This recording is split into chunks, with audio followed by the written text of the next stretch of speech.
प्रवासात येऊन फार काळ झालेला नाही.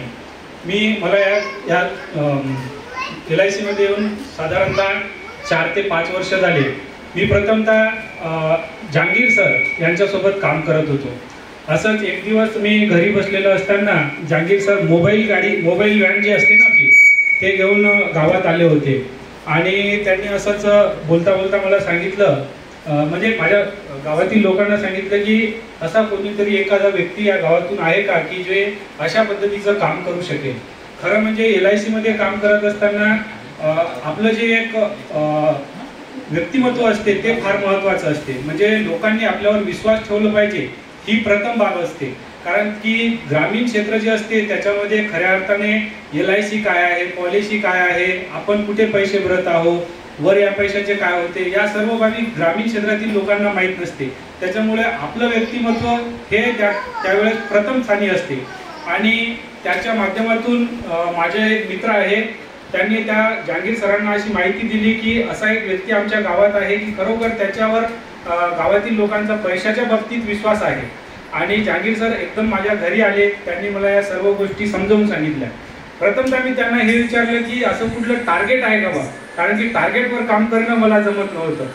मग त्यांनी मला प्रथमतः असं सांगून दिलं की काही टार्गेट वगैरे नाही म्हणे, तुझ्याकडून जेवढं होईल तेवढं तू करू शकतो म्हणे. मग मी सहज त्यांच्याकडे जॉईन झालो, एक्झाम दिली जसं तुम्ही सर्वांनी सांगितलं तसं. आणि माझं 2 वर्षाचं जर पाहिलं तर मी एकदम म्हणजे 6 पॉलिसी किंवा 50,000 प्रीमियम आपलं जे नेहमीचं असते तेवढंच मी करायचो. त्यानंतर 2 वर्ष जहांगीर सरांसोबत काम केल्यानंतर सर अचानकपणे त्या ठिकाणावरून काम सोडून निघून गेले, तुम्हाला सर्वांना माहीत आहे. आणि एके दिवस सरांचा मला फोन आला की मला ओळखता का म्हणे. तर मी सरांना त्यावेळेस पाहिलेलं नव्हतं, कारण की शाखेसोबत माझं तेवढं काही दाट संपर्क नव्हता. तर सरांनी मला त्यांचा परिचय दिला आणि त्यांनी मला सांगितलं की तू माझ्या टीममध्ये काम कर म्हणे. सहज मला काम करायचंच होतं आणि मी त्यांना होकार दिला. एके दिवशी मग मी दिग्रज बँकला गेलो, सरांनी माझ्याकडून अर्ज भरून घेतला, तो अर्ज सबमिट केला आणि त्या दिवसापासून मी सरांसोबत जॉईन झालो. खऱ्या अर्थानं तोच दिवस माझ्या आयुष्यातील तो म्हणजे मला आर्थिक आधार देणारा एक चांगला दिवस ठरला. आणि तुम्ही सर्वांनी सरांबद्दल बोललेच आहेत. मी जे 50,000 प्रीमियम 6 पॉलिसी एवढं माझं टार्गेट पूर्ण करायचो, सरांनी माझा तो डाटा बघितलेला होता आणि सरांनी तेव्हापासून मला मार्गदर्शन करायला सुरुवात केली. सरांना माहीत आहे की कोणाला कसं वाढवायचं किंवा कोणाला कसं सोबत घेऊन चालायचं. सरांनी मला एकदम असं 50 पॉलिसी 100 पॉलिसी असं काही म्हणजे मला भीती वाटेल असं काही सांगितलं नाही. सरांनी मला सांगितलं की तू म्हणे 50 पॉलिसी 6 पॉलिसी 50,000 प्रीमियम नको करू म्हणे, तू फक्त 1 लाख प्रीमियमचं टार्गेट ठेव म्हणे. आणि मी सरांनी सांगितल्याप्रमाणे त्या वर्षी काम केलं, माझं 1 लाख प्रीमियमचं टार्गेट झालं आणि हळूहळू आता 2 वर्षापासून 1 लाख कमिशनचं सुद्धा टार्गेट मी पूर्ण केलं. त्याबद्दल खऱ्या अर्थाने सरच जे माझे मार्गदर्शक आहेत. खरं म्हणजे सर तर गुरु आहेत, त्याचबरोबर मी माझ्या मनापासून सरांबद्दल काही बोलू इच्छित आहे. सर गुरु तर आहेत, पण सर आपल्या गुरुसोबत आपली आई पण आहे. आई याच्यासाठी मला म्हणावंसं वाटते की खरोखर एक बळकट मुलगा असला, काही तो घाणेरडा असला तर त्याला कोणी जवळ करत नाही, परंतु आई जेव्हा त्याला आंघोळ करून देते, स्वच्छ कपडे घालते, त्याला मेकअप करून देते, तेव्हा कोणी त्याला जवळ करायला तयार होतो.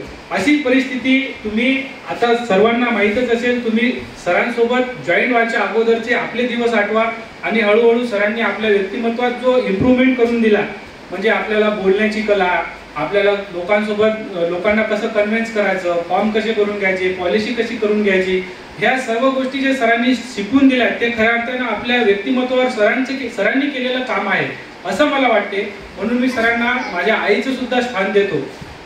खरं म्हणजे तुम्ही सर्वांनी सरांसोबत भरपूर बोललेलं आहे. त्या सर्व बोलण्याला खरोखर सरांचं व्यक्तिमत्व सार्थक आहे. मी नेहमी व्हॉट्सअप मेसेजच्या माध्यमातून सरांसोबत या गोष्टी शेअर करत असतो. तर फार काही वेळ तुमचा घेणार नाही. सरतेशेवटी सरांसाठी मी 4 ओळी म्हणेन की आपल्या मार्गदर्शनाने जीवनवाट सुलभ झाली. आपल्या मार्गदर्शनाने जीवनवाट सुलभ झाली. अचूक निर्णय घेताना आपलीच मदत झाली.